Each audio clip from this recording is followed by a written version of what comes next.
بسم اللہ الرحمن الرحیم۔ السلام علیکم ورحمۃ اللہ وبرکاتہ۔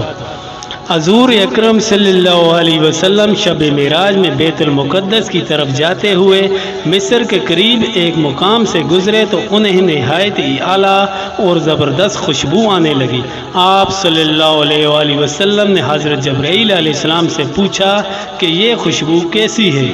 جواب ملا کہ فرعون کی بیٹی کی باندھی مشاطہ اور اس کی اولاد کی قبر سے آ رہی ہے۔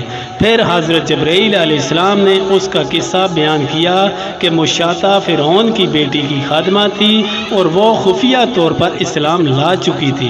ایک دن فرعون کی لڑکی کو کنگھی کرتے ہوئے اس کے ہاتھ سے اتفاقاً کنگھی گر پڑی۔ وہ اٹھانے لگی تو اس کی زبان سے بے ساختہ بسم اللہ نکل گیا۔ اس پر شہزادی نے کہا کہ تو نے آج عجیب کلمہ بولا، رب تو میرے باپ فرعون ہی ہیں، تو پھر تم نے یہ کس کا نام لیا ہے؟ اس نے جواب دیا، فرعون رب نہیں بلکہ رب وہ اللہ ہے جو مجھے اور تجھے اور خود فرعون کو روزی دیتا ہے۔ شہزادی نے کہا، اچھا تو میرے باپ کے سوا کسی اور کو اپنا رب مانتی ہے؟ اس نے جواب دیا، ہاں ہاں، میرا، تیرا اور تیرے باپ سب کا رب اللہ ہی ہے۔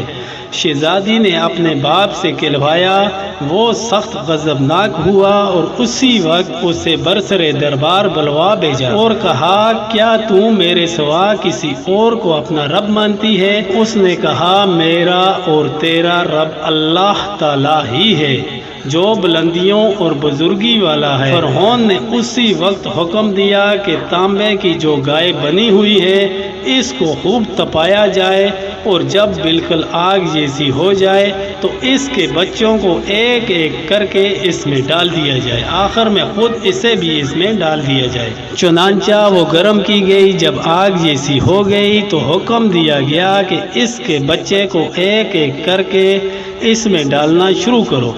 اس نے کہا، بادشاہ ایک درخواست میری منظور کرو، وہ یہ ہے کہ میری اور میرے ان بچوں کی ہڈیاں ایک ہی جگہ ڈال دینا۔ اس نے کہا، اچھا، تیرے کچھ حقوق ہمارے ذمہ ہیں اس لیے یہ منظور ہے۔ اس کی دونوں بچیاں اس کی آنکھوں کے سامنے اس میں ڈال دی گئیں اور وہ فوراً جل کر راکھ ہو گئی۔ پھر سب سے چھوٹے کی باری آئی جو ماں کی چھاتی سے لگا ہوا دودھ پی رہا تھا۔ فرعون کے سپاہیوں نے اسے گھسیٹا تو اس نیک بندی کی آنکھوں تلے اندھیرا چھا گیا۔ اللہ تعالیٰ نے اس بچے کو اس وقت زبان دے دی اور اس نے با آواز بلند کہا، اماں جان افسوس نہ کر، اماں جان ذرا بھی پس و پیش نہ کرو، حق پر جان دینا ہی سب سے بڑی نیکی ہے۔ چنانچہ انہیں صبر آ گیا، اس بچے کو بھی آگ میں ڈال دیا گیا اور آخر میں ان کی ماں کو بھی اسی آگ میں جلا کر مار دیا۔ یہ خوشبو کی مہکیں اس کے جنتی محل سے آ رہی ہیں۔